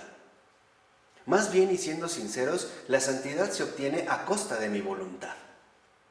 Porque en realidad la santidad en gran medida consiste en querer lo que no quiero y no querer lo que sí quiero. Ahí está el verdadero conflicto. De hecho, esta es como la tensión ordinaria del cristiano, ¿no? Quiero lo que no quiero y no quiero lo que sí quiero. El propio San Pablo lo dijo, ¿no? No hago el bien que quiero, sino el mal que no quiero. Nos lo dijo el Señor, que lo comentábamos en la parábola, ¿no? Llega el padre con sus 2 hijos, a uno le dice, ve a mi viña a trabajar, le dice, ahora voy, y nunca fue, no quiso. El otro le dijo, no quiero, pero se arrepintió y fue. Entonces, aquí están estas dinámicas, ¿no? Y al final, lo que finalmente aquí no entendemos es que el hombre es incapaz de soportar una voluntad de esta manera. Y la razón es muy simple, porque ni siquiera puede controlar la suya propia. No tenemos este poder. Lamento decepcionarlos. No, pero no tenemos este poder. Solo por fe. Ni siquiera así. ¿En qué sentido? Solo por gracia. Exacto. En el sentido de que por mucho que yo tenga empeño en cambiar, en realmente ponerlo finalmente en la voluntad, la verdadera, lo que nos ha enseñado el cristianismo es muy hermoso. Lo que nos dice es, no depende de lo que tú quieras, sino de lo que tú aceptes. Entonces, el verdadero acto cristiano es la aceptación de mi impotencia. Ese es el primer paso, y ese es un acto voluntario. En pocas palabras, no quiero ser yo el protagonista de esto, porque reconozco a la luz de la verdad que no soy nada. Esta es la gran diferencia, por ejemplo, entre un Nietzsche y un San Bernardo. San Bernardo sí comienza a la luz de la verdad. Entonces, a ver, vamos a ver primero qué somos. Y dice, pues no somos nada. O sea, y lo va exponiendo, ¿no? Que somos nada. Ah, pero ahí no acaba la cosa. Va a decir, no somos nada, ok, pero Dios lo es todo. Para él, ¿quién es Jesús para Nietzsche? O sea, que nada más es un genio, o que nos enseña una nueva manera de vivir. Sí, o sea, sería como en efecto uno de estos protagonistas, ¿no? De las grandes transformaciones de la civilización. Hasta ahí. Hasta ahí. O sea, en este sentido, digamos, contra Jesús en cuanto tal, no hay un conflicto directo. Y contra la Trinidad. Menos, no, ni siquiera es parte de Dios. No existe. Ah, bueno, pero el hombre pisa a Dios y camina sobre él, o sea, con Nietzsche. Esa es la genialidad del hombre, ¿no? O sea, es Espíritu Santo. Claro, pero aquí, o sea, lo que vemos es que las exigencias reales que pone, o las exigencias que propone Nietzsche, en realidad no son reales, ¿no? En realidad despiertan ilusionismos bastante extravagantes. El hecho de suponer que en efecto a partir de esta voluntad creativa se podrá llevar a cabo esta auténtica transformación me parece prácticamente pues disparatado, ¿no?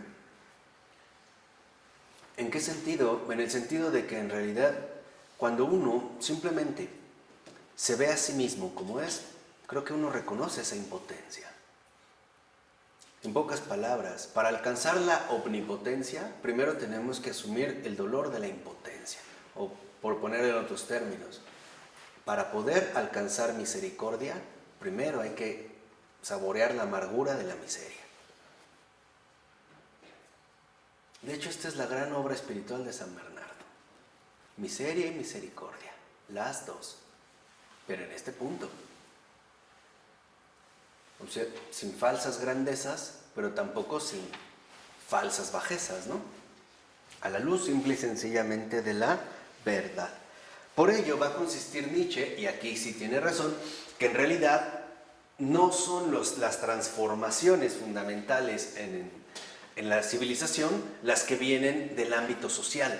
Lo dice al iniciar el otro párrafo, dice, no se puede esperar de la transformación de las estructuras sociales una solución última a los problemas del hombre. Y aquí Nietzsche también tiene razón, porque no son las estructuras sociales las que en efecto hay que transformar. Un ejemplo muy sencillo, No basta con intentar cambiar la organización estructural de la iglesia, si hoy en día en realidad no cambia el corazón de cada uno de sus miembros. Esto es muy diferente. O sea, en último término, no podemos aspirar a soluciones parciales e incluso superficiales, ¿no? Eso es lo que le decían, por ejemplo, al Papa Benedicto XVI. Hay que hacer más atractiva la misa. Hay que buscar de qué manera podemos atraer a los fieles. Y él dijo, no, es que ahí no está el punto. El punto está, ¿qué tanto realmente nuestro corazón está convertido al Señor? Si realmente nuestro corazón está con el Señor, nosotros estaremos donde el Señor esté. Así de sencillo, o sea, no tenemos por qué hacerles un maquillaje, ¿no? O presentarles algo que les resulte agradable. Porque si solo voy para sentirme bien, lo mismo puedo hacer en un club, en una cantina, que en un club de striptease, por ejemplo. Va a decir, no. Entonces le decían, padre, pero es que se están yendo. Y él decía, pues que se vayan. Nunca estuvieron aquí, ¿no? Y este es el punto central. O sea, aquí sí Nietzsche se da cuenta de que, en pocas palabras, no va a ser en el ámbito de la política donde vengan las grandes transformaciones. Y aquí sí Nietzsche se adelanta a lo que está ocurriendo hoy. Porque tal parece que hoy las grandes transformaciones en las civilizaciones se están dando a partir de la política. Por ejemplo, ¿quiénes son hoy? Díganme 3 nombres de los grandes protagonistas contemporáneos de las transformaciones de la civilización actual. Obama. ¿Otro? El mismo Papa Francisco. Papa Francisco. ¿Otro? Dentro de la política en particular. Vladimir Putin, en Rusia. ¿Otro? No sé cómo se llama, el actual de Israel, que está siendo muy protagónico ahí con el problema del Medio Oriente. Y aquí es donde, en efecto, en este sentido, Nietzsche tiene razón. Las grandes transformaciones en las civilizaciones y de las civilizaciones nunca han sido aportadas por la esfera política. Las verdaderas transformaciones de las civilizaciones y en las civilizaciones han venido de otros ámbitos, menos de la política. Porque lo que se llama transformación en el ámbito político más bien es destrucción.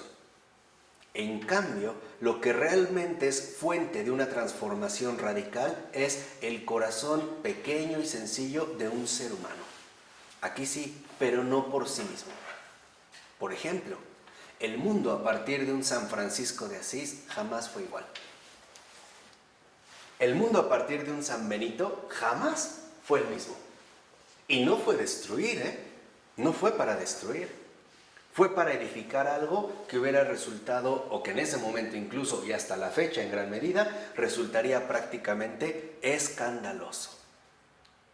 Entonces, aquí algo que sí debemos de tener en cuenta es en dónde es que nosotros tenemos puestas nuestras expectativas de los verdaderos cambios, de los protagonistas oficiales de la historia, o más bien de aquellos sencillos que fueron tan valientes para decirle sí a Dios. San Agustín. Por ejemplo, un San Agustín. ¿Dónde están realmente estas grandes transformaciones? Entonces, aquí sí Nietzsche, por ejemplo, dice, la esfera política no es el lugar de solución del problema de la existencia. Y esto tiene razón, porque hoy en día tal parece que la política pretende prometernos la solución al problema de la existencia. Por ejemplo, ¿cuál fue uno de los argumentos fundamentales que utilizó Estados Unidos para atacar Irak? Que tenían iban a hacer una bomba atómica. No. Que su propia seguridad está amenazada. Exacto, ¿no? Una es, mi propia seguridad está amenazada. Entonces, si yo estoy amenazado, todo el mundo está amenazado, ¿no? Tiene una paranoia bien extraña, ¿no? Entonces, el punto central, finalmente, para los iraquíes, eran programas de radiodifusión que hacían y publicidad, era, nosotros les vamos a ofrecer una existencia mejor. Este era uno de los puntos centrales. Entonces, aquí, digamos, uno de los puntos centrales contemporáneos es, la política es tal parece la que ha tomado en sus riendas el curso de la existencia humana. Stalin decía, a estos, o sea, a los rusos, les vamos a enseñar a ser felices. Es más, no se los vamos a enseñar, los vamos a obligar a ser felices. Eso es Stalin. Ese, Stalin. Y uno de sus cercanos, sus camaradas, le dijo, camarada Stalin, ¿y si no les queda claro? No importa. Con balas lo entenderán. Supérame con palabras. Con balas les va a quedar. Hay que obligarlos a ser felices. Hay un libro de Eugeni Samiatin que se llama Nosotros. En ese libro, por ejemplo, es este, ¿no? El proyecto político que busca tomar en sus manos el desarrollo de la existencia humana. Entonces, no les vamos a preguntar si quieren ser felices, tampoco si pueden, los vamos a obligar a hacerlo. Y aquí es cuando vemos cómo en efecto va a tener una repercusión radical en la existencia humana. Por ejemplo, dentro del antiguo régimen soviético, la anulación, para empezar, de cualquier referencia al cristianismo. El cierre, confiscación de conventos, ¿no? La persecución, finalmente, de todas las órdenes religiosas, incluso la alteración de la propia realidad social, ¿no? Entonces, aquí hay como unas transformaciones dadas. Y dice a continuación en el texto, porque tampoco es el lugar de origen del problema mismo. Y aquí es cierto. El problema de la existencia no brota de la política, brota del curso mismo de la existencia que nosotros adoptamos. Y que en realidad podríamos definir muy sencillo. El problema de la existencia se resume en pocas palabras en una disyuntiva. ¿Con Dios o sin Dios? Así de sencillo. Esto es lo que va a definir toda la trayectoria existencial de cualquier persona. ¿Con Dios o sin Dios? Ahí es, digamos, donde en efecto se va a jugar este punto. Y Nietzsche tiene razón al decir que no es en la política donde se resuelve este problema. Dice, lo cual no significa que la transformación de las estructuras no importe. O sea, sí hay que llevar a cabo una transformación de las estructuras. Esta transformación solo tiene valor si el hombre que la introduce no está él mismo enfermo y perpetuamente insatisfecho por no haber accedido al poder afirmativo. O sea, si no lo hace finalmente como una especie de resentido social, ¿no? Sino lo hace realmente, de acuerdo con Nietzsche, a partir de esta voluntad creativa. Por ello, dice a continuación, es sin duda porque hay propiamente tareas de educación y de discernimiento, por lo que Nietzsche insiste en no hacer del compromiso político un deber para todos. Entonces, lo que está aquí asumiendo finalmente Nietzsche es que no podemos hacer un compromiso político que nos incluya existencialmente a todos. ¿Por qué? Porque dentro de estos compromisos políticos, la verdad es que también es una gran fuente de donde surgen profundos desacuerdos, que es justo lo que en gran medida hoy estamos viviendo, ¿no? Por ello va a decir al iniciar el otro párrafo, a partir del cuarto renglón, dice el texto, no hay en efecto más que quitar la escoria o los sedimentos depositados sobre el hombre por la mala civilización para encontrar bajo el ropaje lo que había quedado oculto. Entonces, por ejemplo, va a decir Nietzsche, citando a Rousseau, en Humano demasiado humano, en la política y en las ciencias hay soñadores que dilapidan su elocuencia y su fogosidad en pedir un arrollamiento de todos los órdenes, en la creencia de que sobre sus ruinas se elevará por sí solo el magnífico templo de una humanidad embellecida. O sea, aquí finalmente Nietzsche, ¿no?, lo que critica es suponer que al llevar a cabo una revolución y destruir, por sí solo va a emerger la nueva humanidad, ¿no? Esta sería, digamos, como la crítica en este punto hacia la que se dirige Nietzsche. Se supone que, claro, ¿no?, vamos a utilizar una retórica de sublevación, destruimos y luego finalmente ¿con qué nos quedamos?, ¿no? Y va a brotar como por sí sola. Dice, la ilusión optimista de una curación inmediata y que se opera como por sí misma puede seducir únicamente a los enfermos impotentes ante su mal. Esta ilusión hace comprensible por qué, después de la gran revolución, que por esta razón no fue de hecho más que, dice Nietzsche, una charlatanería patética y sangrienta, no hacen más que suscitarse en toda Europa los enfermos políticos. Entonces, dentro de este orden, en efecto, vemos cómo también Nietzsche toma una postura clara hacia la política. Entonces, lo que va a decir es, también lo que vemos hoy en día, diría Nietzsche, ¿no? Surgir en Europa es un montón de políticos enfermos. Estos políticos enfermos lo que buscan, por un lado, es asumir en sus manos el curso de la existencia humana. Pero también muestran esta impotencia porque no son precisamente capaces de asumir esta voluntad creativa. Entonces dice 2 renglones abajo, la Revolución Francesa, por las justificaciones ideológicas que articula, ha dado razones ilusorias a la disgregación y al mismo tiempo ha acelerado además el movimiento de una civilización impaciente y peligrosa. Y aquí Nietzsche también tiene razón. Me voy a detener solo en estos 2 aspectos. ¿Por qué considera Nietzsche que la Revolución Francesa ha dado paso a una civilización impaciente y peligrosa? Porque hoy es muy fácil querer revolucionarlo todo. Hacer protestas por todo. Y dentro de estas protestas se puede utilizar de manera bastante cómoda la bandera de la igualdad. Entonces, hoy es muy fácil hacer una manifestación, ¿no? Tratando de poner al descubierto la injusticia social. Entonces protestamos. Una. Y peligrosa porque esta opción de sublevación puede encender pólvoras que después será incapaz de controlar. Esto, por ejemplo, a mi entender, es lo que pasó con Marx. Marx encendió una mecha que después no supo hacia dónde conducía. Y era una explosión inmensa. Entonces, lo que sí debemos finalmente de considerar en este punto es que para Nietzsche, en efecto, es fundamental darse cuenta que a partir de la Revolución Francesa viene la impaciencia y la peligrosidad dentro de una misma sociedad. O sea, la posibilidad latente de la revuelta. Y además es peligrosa porque tú no sabes hasta dónde esta revuelta puede llegar. En último término, lo que puede iniciar como una supuesta protesta puede acabar finalmente en un conflicto mucho mayor. Quizá el ejemplo más claro de esto lo tenemos actualmente con ISIS y justamente lo que están haciendo contra los cristianos. ISIS es, por así decirlo, un grupo de choque entrenado y financiado por los propios Estados Unidos para meter desestabilización desde dentro.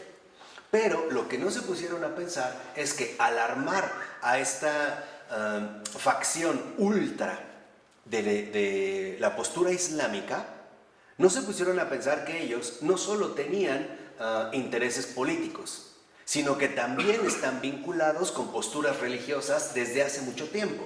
Entonces, si a mí me has armado y a mí me has dado las opciones de hacer lo que quiera, o no dentro de lo que quiera, sino la opción de actuar, entonces yo voy a actuar, pero también ahora voy a poner de por medio mis propias convicciones. Entonces, si yo tengo declarada una guerra santa contra los cristianos y ahora tengo las armas para poder hacerlo e incluso la impunidad para realizarlo, ¿quién me va a detener?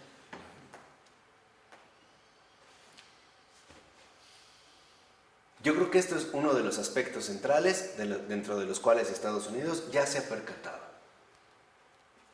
Es como armar a una persona que después simple y sencillamente no vas a poder controlar.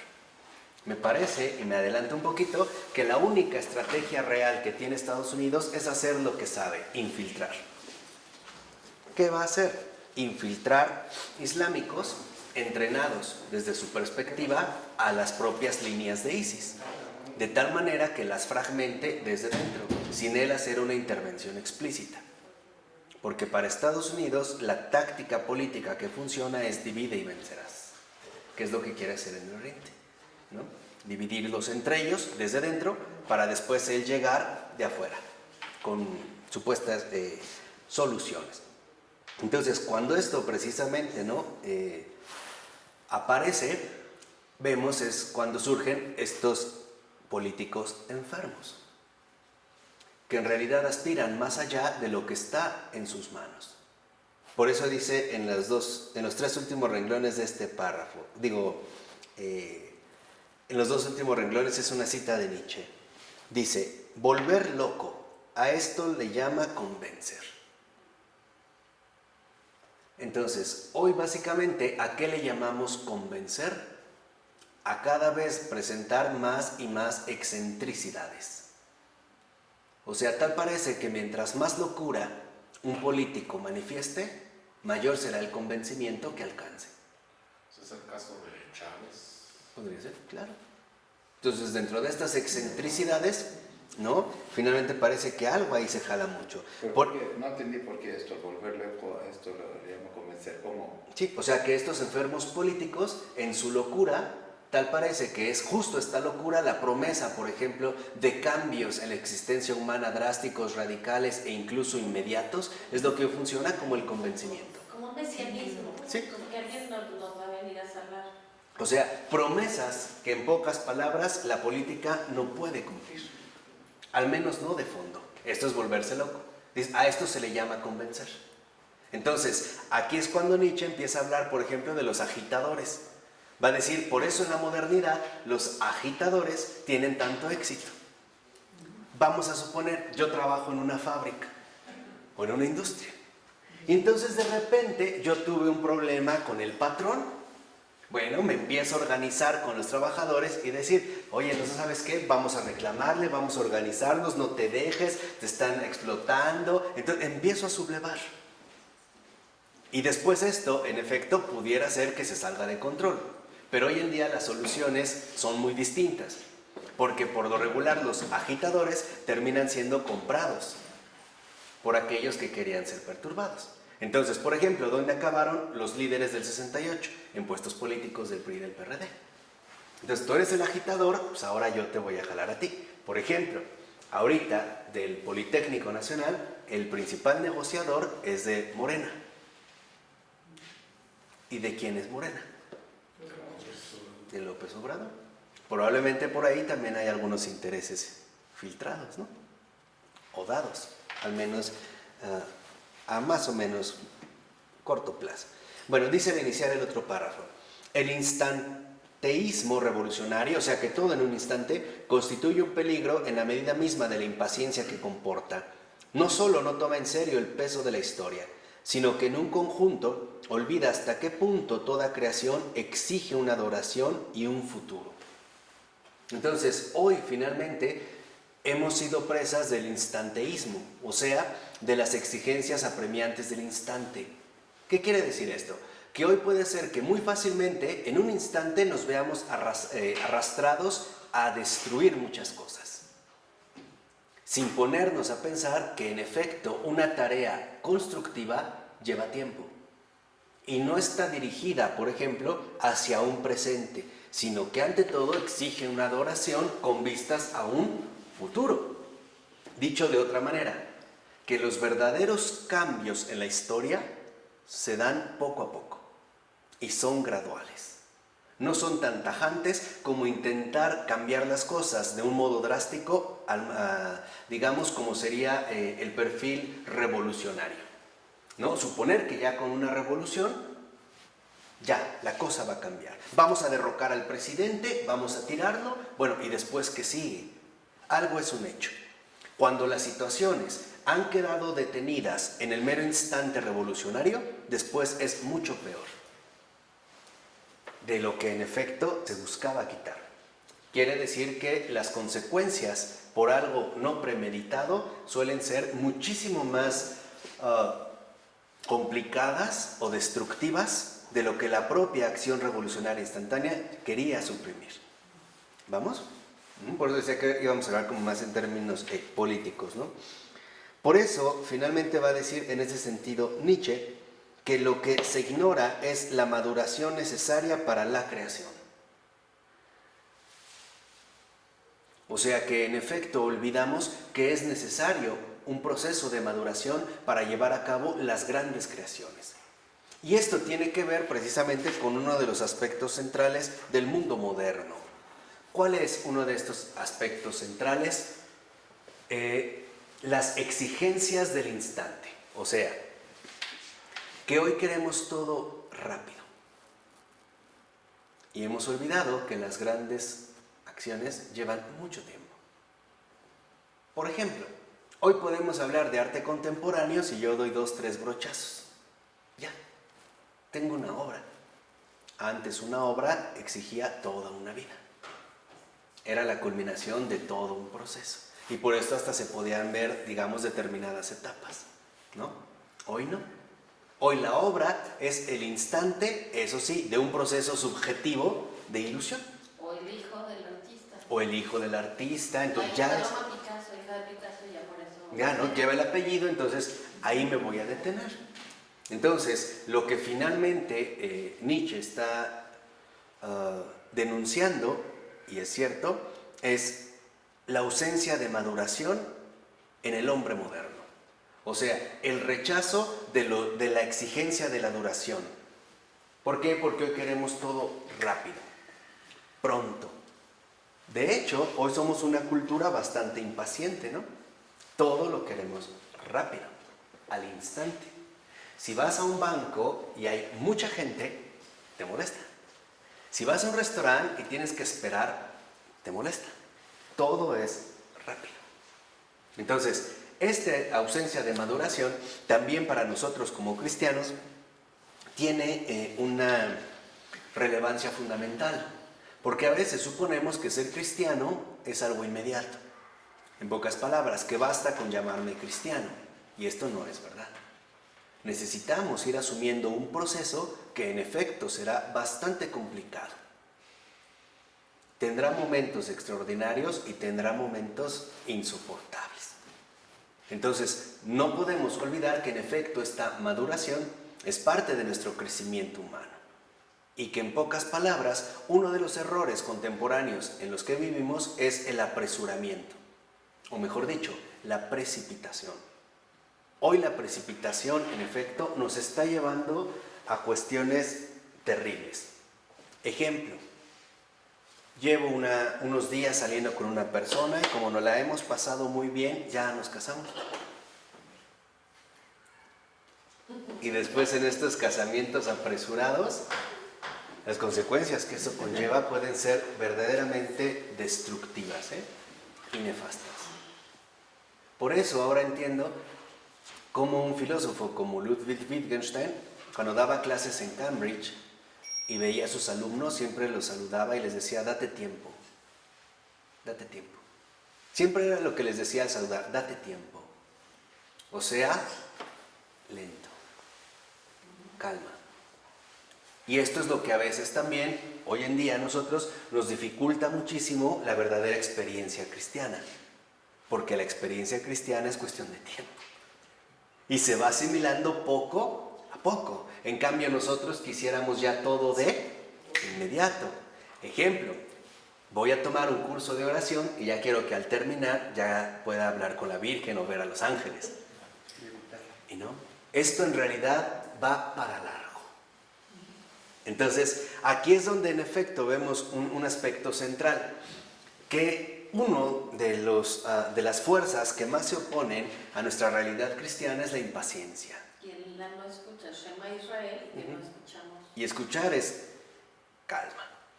Para escuchar tienes que detenerte. Entonces, hoy, por ejemplo, vemos cómo la médula central de la vida cristiana se ve profundamente amenazada, porque es la paciencia. Hoy yo creo que para todos, en general, la paciencia es un verdadero desafío. Ahí está dada precisamente, ¿no?, nuestra debilidad moderna. En pocas palabras, justo la ausencia de impaciencia. Y por ello tal parece que nos dejamos deslumbrar por los instantes, ¿no?, llamativos.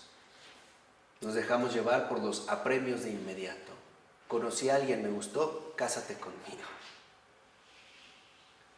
Vi algo y lo preferí, y lo vi y me lo comí, después me hizo daño. O hablé de más. Simple y sencillamente me precipité. Dice en la 144, ya casi para acabar. Dice, por eso, el terrorismo revolucionario acaba engendrando violencias más terribles de las que creía vencer. Y es verdad. O sea, el terrorismo revolucionario, que no es otra cosa más que el resultado de la precipitación, ¿no?, del instanteísmo, como le llama Nietzsche, termina generando más desgracias precisamente de las que creía vencer. Dice Nietzsche, Desgraciadamente, la experiencia histórica nos enseña que todo derrumbamiento de este género hace revivir de nuevo las más salvajes energías, los caracteres más espantosos y más desenfrenados de las edades pasadas, que por consiguiente, una de estas catástrofes bien pudiera ser una fuente de fuerzas en una humanidad inerte, pero nunca sería una fuerza ordenadora, arquitectónica, artística, perfeccionadora de la naturaleza humana. Entonces, aquí es donde en efecto vemos cómo Nietzsche contrapone una revolución a una transformación.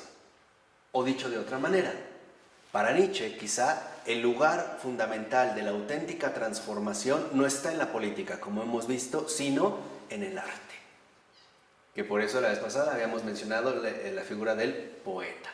Entonces va a decir, claro, a lo mejor el arte puede ser una de estas vías para una transformación radical de la existencia. Y dice en los 3 últimos renglones, no existe acto verdaderamente creador que no asuma la temporalidad en todas sus dimensiones irreductibles. Y aquí me estoy acordando de un gran filósofo llamado Franz Rosenzweig, judío, donde él decía que hay que tomarnos en serio el tiempo y jamás saltarnos un instante. Dice, hay que tomarnos en serio el tiempo. ¿Qué significa esto?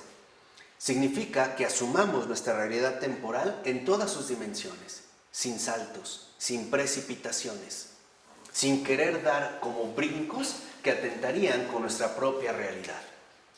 Por eso Nietzsche después va a decir que en efecto la existencia se tendría que concebir como la elaboración de una gran obra de arte. Y para eso se lleva tiempo.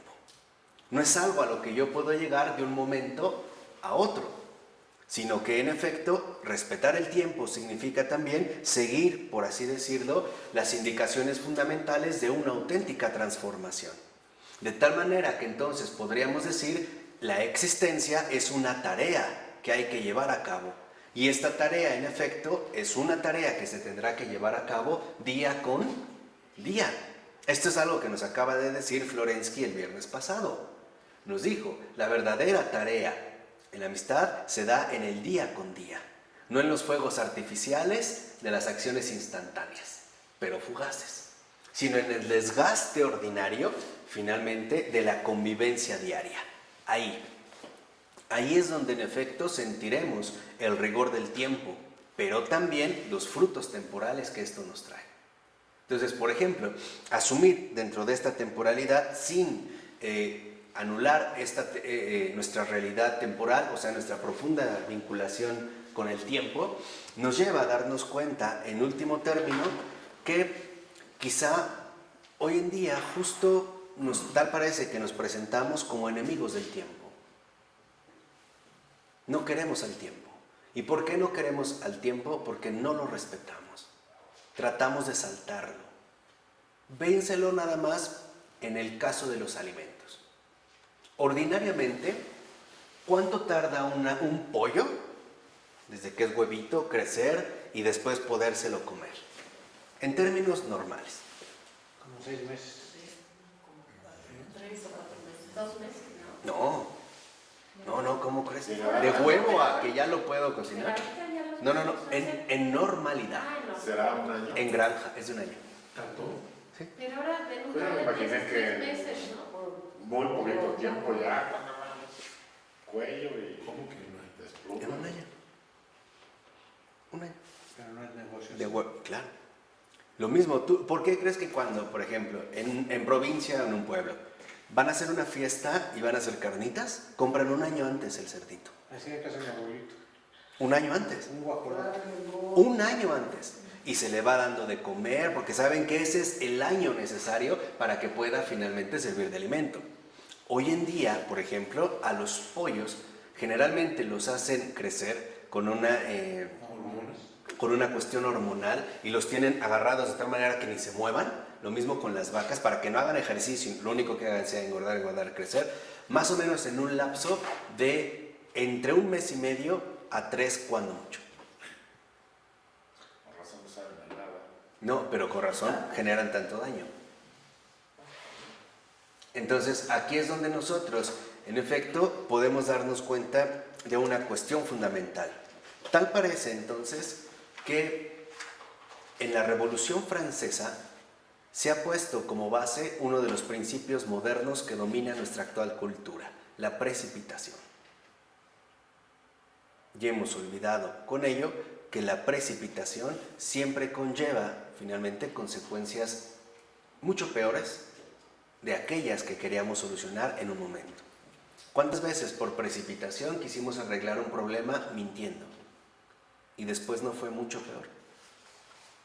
O ocultando algo y después resulta que fue esto también mucho peor. Antes la elaboración de una artesanía manual le daba calidad al producto.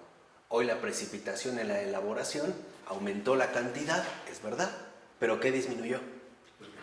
La calidad. Justo por la misma precipitación.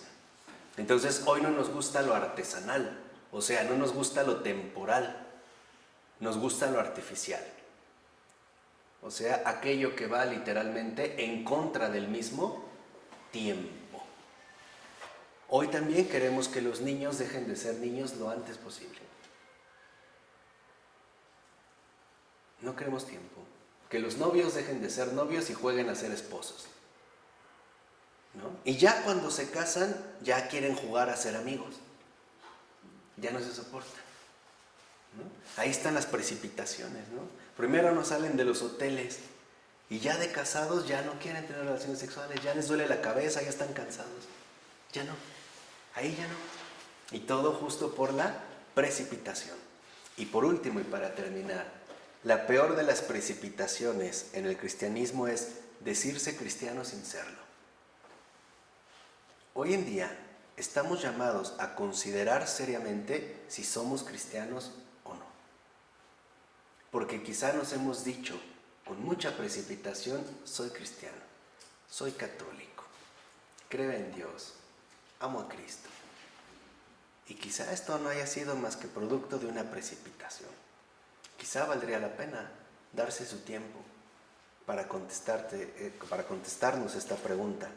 Porque, en último término, de esta pregunta depende la realidad actual de la Iglesia. Ahora sí que el que tenga oídos, que oiga. En nombre del Padre, del Hijo y del Espíritu Santo. Amén.